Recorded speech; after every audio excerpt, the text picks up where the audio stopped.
So this is the Star Wars saga that ought to be coming up. I had sent it to Kathleen Kennedy and Bob Iger and Sam Witwer, who I had worked with on Once Upon a Time for a bit. And I was thinking that he may be able to work aside of me because he knows all of the, the nitty gritty of the lore, to be able to work out some things. But these are the broad strokes because what I am is a story analyst and for story structure. And so this is going back with the movies as they were and piecing everything together into the final saga. Now, what I was saying is you didn't actually see war in any of Star Wars, really. You have some small battles, you have some skirmishes with the rebellion. You really don't have war in it, and that's what this was going to be about.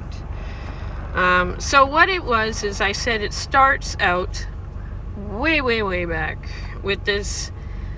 It's the Imperial army is smaller, far smaller, and they're listening in. They have this scout who goes to the furthest reaches of their known territory. They have several of them out there that are just exploring and really doing a lot of nothing. He had somebody with him on his journey who died, so now he's by himself, out way beyond the boundaries of their territory, sending back all of these signals to the Empire, and not even knowing if anybody knows if they're receiving it. He can't even get any information back. So they've been laughing because he's actually hilarious. His name is Red Rover 1, and he's out by himself, and he figures he's out there, he's gonna die. Like, he's gonna die out there on his own, and he's kind of losing it. But he's hilarious and actually kind of poignant, and a very intelligent person who's reflective, and they kind of like getting these signals from this guy. So he's out there by himself, and he encounters this planet, and there are people on it, something on it, and he goes down to see what's going on. And it is a planet of other humanoids, because that's the reality of this saga. But they have been captured. The entire planet has been captured and enslaved by these Yoda type people, and they've been placed all into camps, work camps. And he gets caught up in one of these work camps by accident. He's not with these people, and they start getting these signals, and it's so ominous. And the Palpatine is listening in on this also. He's a politician at this point. And everyone in the know, it's a small group of them, are becoming quite terrified and concerned. And the information he's able to gather and get back to them, and it breaks up quite a bit, is that this is an empire. Okay, so this information's coming back to Palpatine and his security and people, but there's no empire yet. That's an empire. And that empire has been eating up and enslaving entire planets of living beings. And it is terrifying what he sees. Like, 1 million people on their knees, in chains, kind of thing. And they will break their minds. And then the information, and then what happens is they can't get to him, obviously. They can't get him out of there. And then he's captured among the captured, and it just goes quiet. And this small group is like, they're trying to figure how far it is. They try to make sense of the information he gathered, how large that empire is. It's massive. It is so fucking big compared to their little star system that they have. And Palpatine and this Security Council figure that it will be a matter of not even 10 years before they reach where they are. So he remembers this really old system because they have to keep this perfectly. Oh, that's what starts all this, is that during all of this and while they're trying to figure out the way to deal with it, one of those guys appears, and it's Yoda. And he's like a scout that goes in advance to infiltrate and to subvert the highest levels of the next generation of the leadership of whatever they're going to take over to get all of their intel. So Yoda shows up and Palpatine's there, and he does not let on at all that he knows exactly what he's looking at, and he knows that it's not just like 10 years away. If this guy's here now and he has sent anything back, it's coming a few years away. So he talks to his Security Council, and he knows they have to install this way of keeping complete silence about what they're about to do. And what they're about to do is to bring together the entire star system around them all as one as quickly as possible before these other beings, this other empire arrives. So they start calling it their own empire. They say, we're going to create this into our own empire, and we're going to be ready for these guys, and nobody can allow him to know anything at all. It will go straight back to the other empire. So they're watching Yoda, and Yoda does precisely what they figure. He starts to indoctrinate the kids, and people create his own Security Council, and he's starting to try to push out the leadership. And Palpatine's like, we have to move really fast, because if this is a damage one of those guys can do, we are in severe trouble. So he is a very knowledgeable and well-read individual, and he remembers this really old system of keeping a secrecy with a small group of people that were the Sith. And the way the Sith worked was they would create and their defense system as an individual was to create another persona of oneself. And it's usually something that they themselves find terrifying. So that not only do they enshroud themselves in secrecy, but they make themselves terrifying so that nobody will want to find out what the secret is that they're trying to hide. So when this small group is building, it's built on this system called the Sith, that was successful in the past in being able to fortify themselves and keep secrets, and that they were effective in that way.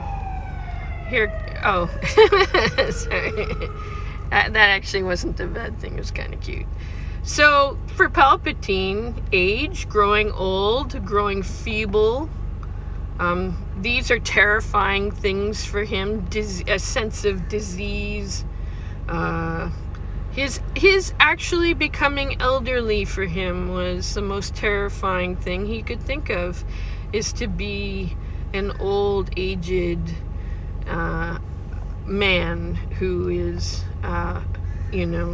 lost in the world, and And so that's the persona he embraces. Everybody else has like war paint and all kinds of warrior imagery they figure is terrifying, but for Palpatine it was growing old and dying.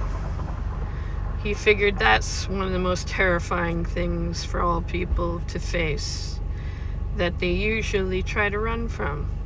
So they were successful in this, that they were able to break apart a faction and bring people into it. And what would bring people into it is their passion for their people, their love for their people, their willingness to fight or die for their people, and to face what is about to come their way, which is surely going to kill them all, torture them all, and enslave them all, like every other system they've encountered.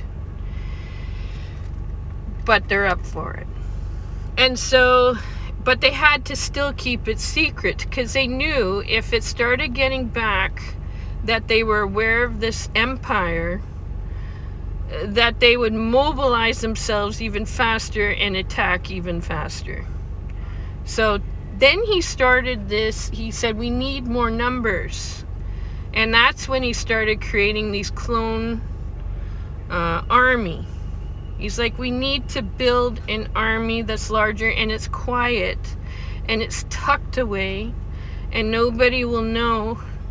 And Yoda's in this. We start seeing the same storyline, but from a different perspective.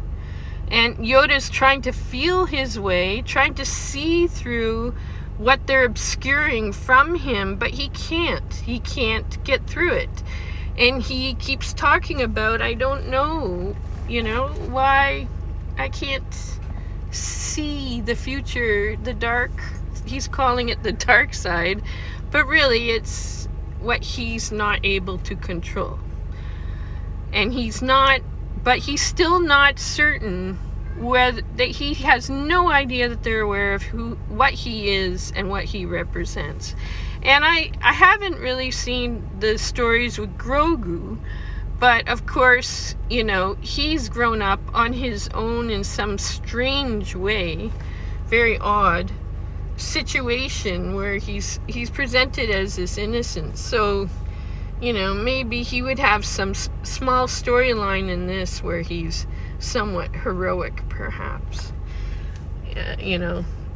but for the most part, Yoda becomes an extremely terrifying role in all of this. And the way he's picking off and going after these different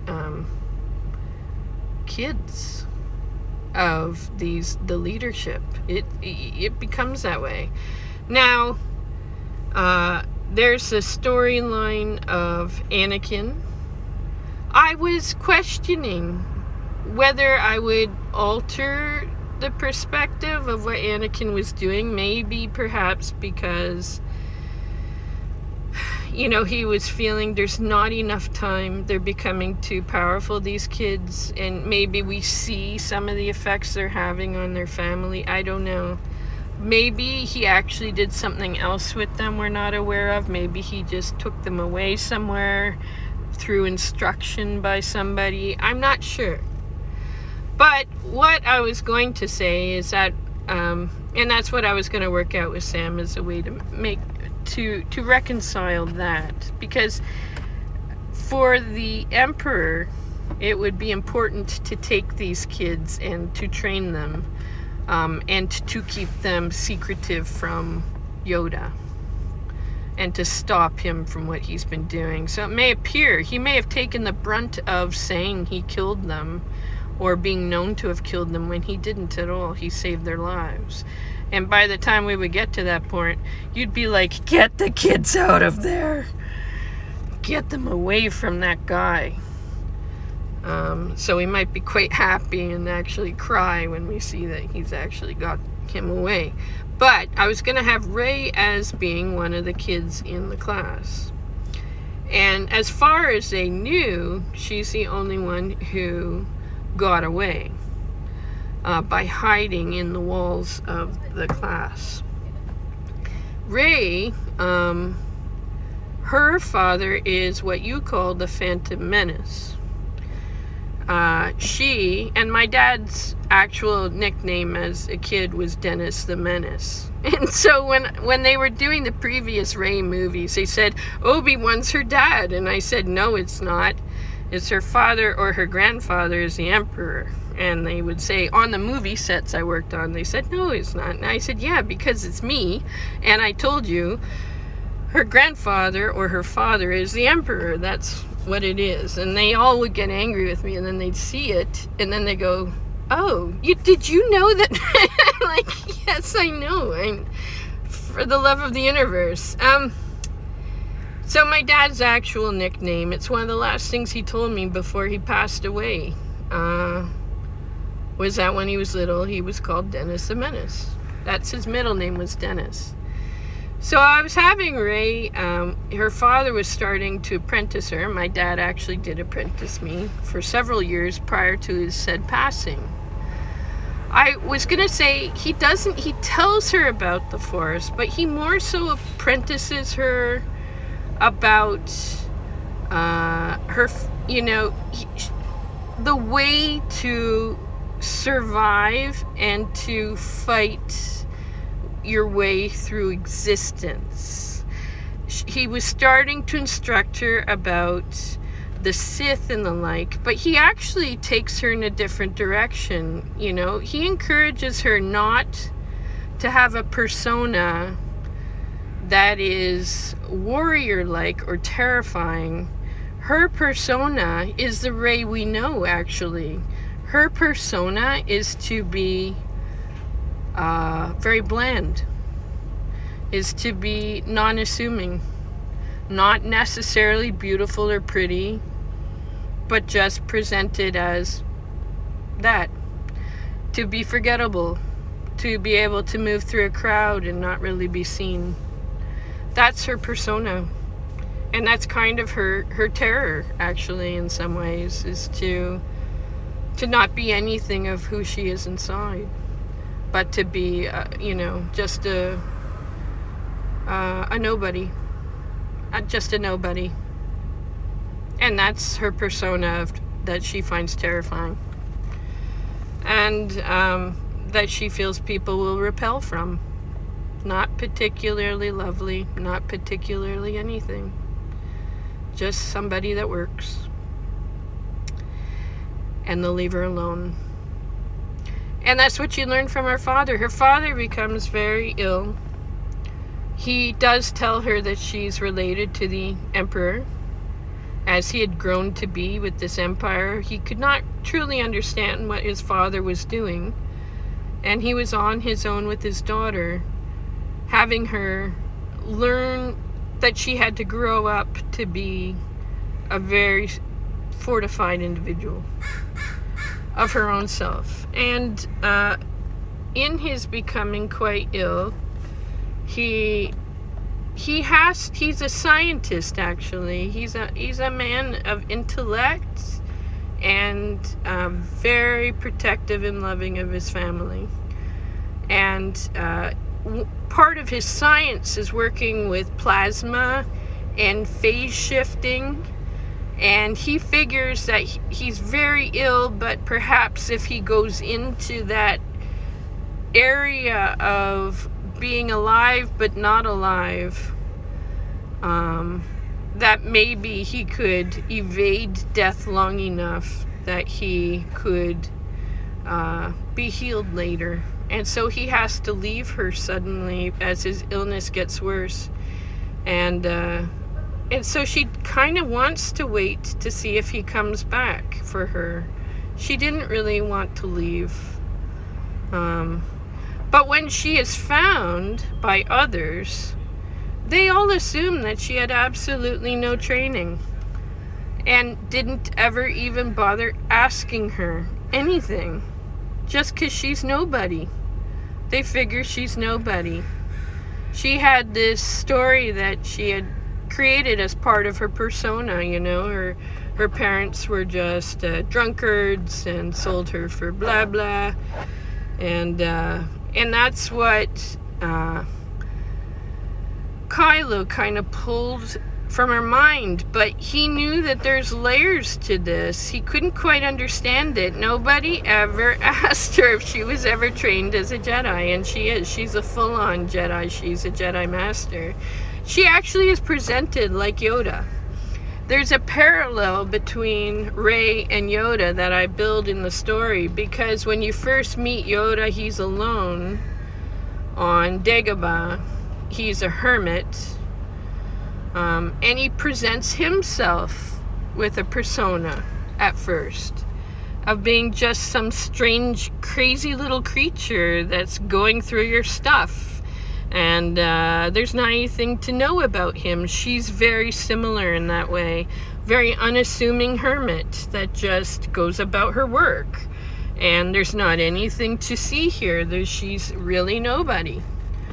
And then you realize very quickly with Yoda, he breaks it, and you realize that, no, he's a Jedi Master, but she doesn't break it. She doesn't trust any of these people she doesn't know. And she actually wants to know whether these are good people or not. Because she, unlike the audience, doesn't think necessarily that these rebellious individuals are. And so as she meets them one by one, we start to see it through her eyes that maybe, no, you should not be trusting these people. And they're wanting to make use of her and keeping her information, they think, from her about who she is. That's just absolutely vile. And so that they can use her better. And then we start seeing the little conversations behind the scenes between people where they do plot to do that. And when she goes to see Luke, with the burning of everything on the island, we see it from another point of view, that he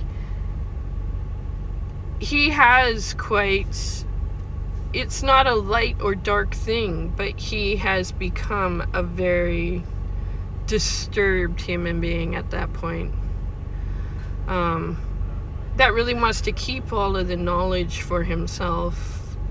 He starts to realize what it is he's become. And that with that knowledge, he's slowly losing his mind. The story of Kylo Ren was that Harrison, Harry, and Carrie together are Harry Carey. Lucas built this on the story of the samurai, which is most known for committing Harry Carey, which is suicide of themselves when they've been dishonorable. And Kylo is with his father, and he says, I'm in constant pain, and I know what my destiny is. To kill myself in Harry Carey is what it is.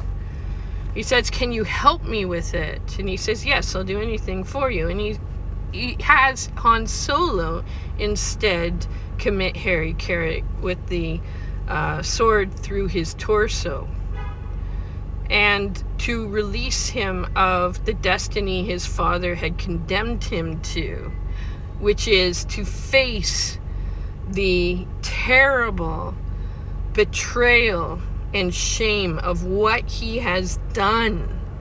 Because we start to see this empire as being heroic and fighting, bringing itself and making itself ready to face an insurmountable foe that is coming to slaughter everybody. Every system that they would bring into their own control was a group of people that they were going to fight to the death for. And this Yoda was using these little rebellion groups that he created to subvert it, to weaken the structure so it would easily be taken when his empire arrived.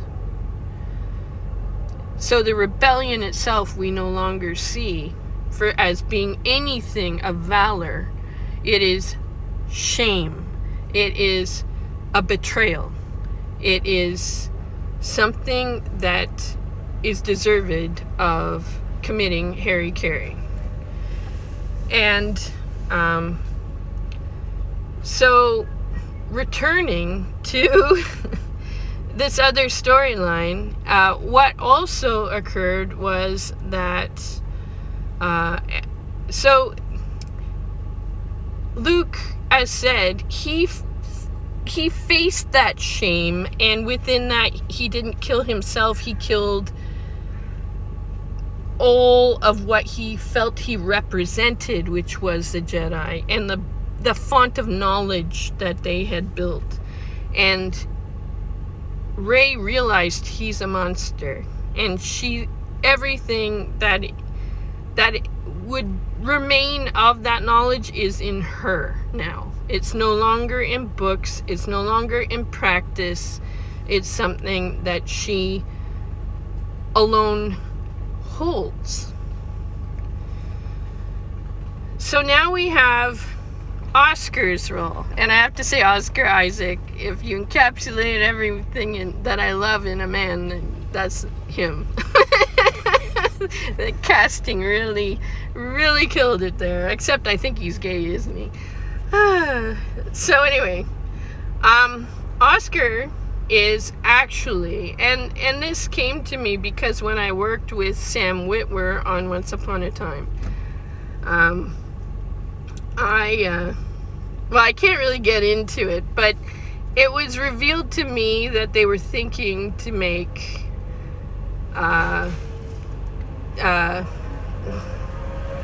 Starkiller Poe.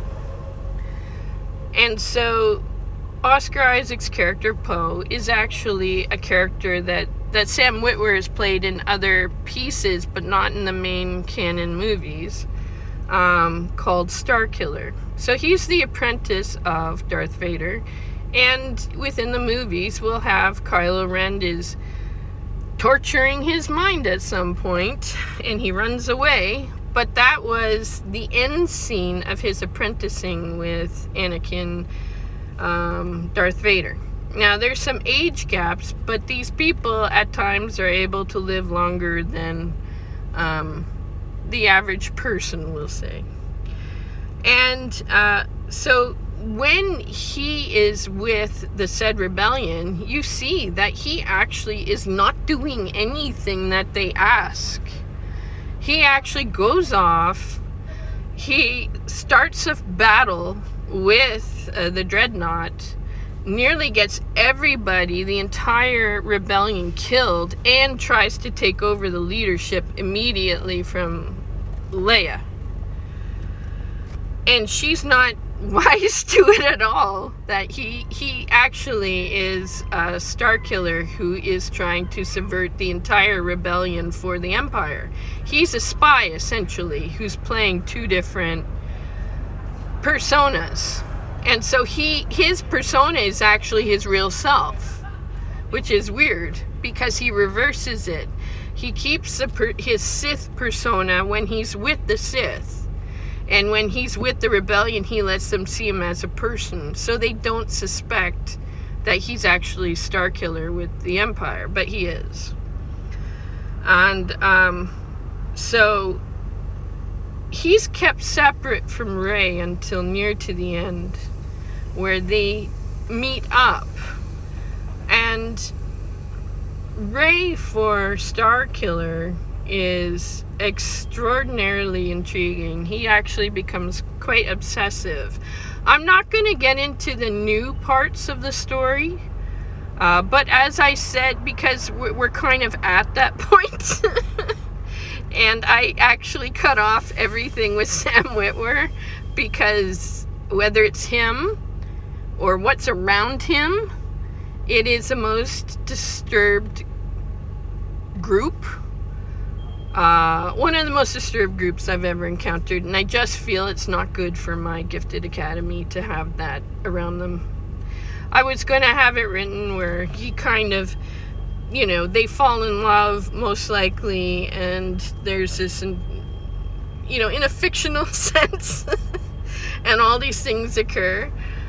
with training, because the thing is she realizes what happens is when Rey faces her grandfather, and he decides, as an act of this phenomenal mythos he had read about the Sith, about the way that they had conquered in the past, and the way they passed leadership from one to the other. He wanted to meet his granddaughter as a strong Sith Lord, as age itself that is terrifying. And I was saying it was wrong what they did. It was just absolutely wrong, because what Rey would really do is put her arms around her grandfather who's dying. There's no way that she would ever do anything like that in a billion years. But we would rewrite, you'd re-see the scene where I think it's a really beautiful, poignant moment where he knows he's going to meet his granddaughter finally, who he's built all of this for, to protect. It's really for his family, and it's really for her. He's not ever even gotten to see her before, and he puts on this old robe, and he tries to... oh, it's so sad. It's unbelievable.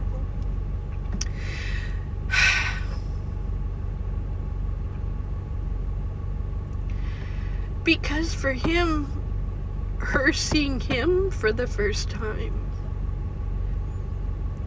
is this.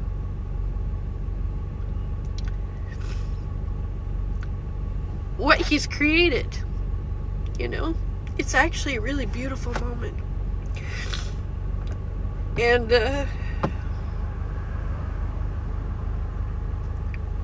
he wants her to be a part of it. He really wants her to take it. He really needs her to take it and to lead these people and to get to know what it is. She learned through her father somewhat, because being the Phantom Menace was her father's persona. That was a persona her father created as a Sith, to be terrifying when people would hear his name. You don't go to the thing that terrifies you, you repel from it. And that's the way you keep secrets. It's only the people who are the most passionate who would break through that, who were really worthy of defending it. But you had to get to know it on a certain level doing that. And he's trying to say to her, fight me. Fight it, face it, because that's the way you lead it. That's what he's saying. He really wants to hug her. But she has to know. So then she does conquer. And she is the leader of the Sith at this point. But that's where the story ends. And it's possible that her persona that she selects, that she finds terrifying, is Skywalker. And takes that name, but it's her persona that she finds terrifying the most. And that's what we don't know. Because it's like a skinwalker. To her, that's the most terrifying monster you could be. It's not a beautiful moment. And we'll see it for what it is at that moment. I don't think she ought to be anywhere near that. I don't want that near my skull. But that's where this storyline, and I said to them, and then she realizes that she heads the Sith. She finds she finds the original Red Rover 1 films and sees it and realizes everything her grandfather did within that small amount of time to build this entire empire to save all of these people that she had met through all these different places and all these different planets that she had gone to. And she realizes she's the only person. They're like Yoda. Yoda knows the way to do all of this. And she's the only person who still knows it on her own side. She's the last Jedi. She really, truly is. So at that point, she decides she's going to find others who have abilities, and she's going to train a small, select army that are going to have to face this when it arrives. So now she's the head of the Sith. Now she's the head of what remains of the Empire. She's going to bring it all together, but she can't do this alone. It's one person against billions of nasty, evil, mind control, unforgiving, unrelenting Yodas that have no love of anything and do not like you as you are on any flipping level. And they all can use lightsabers. They can all use the Force. They can all use mind tricks. That's the way that they've taken so many planets.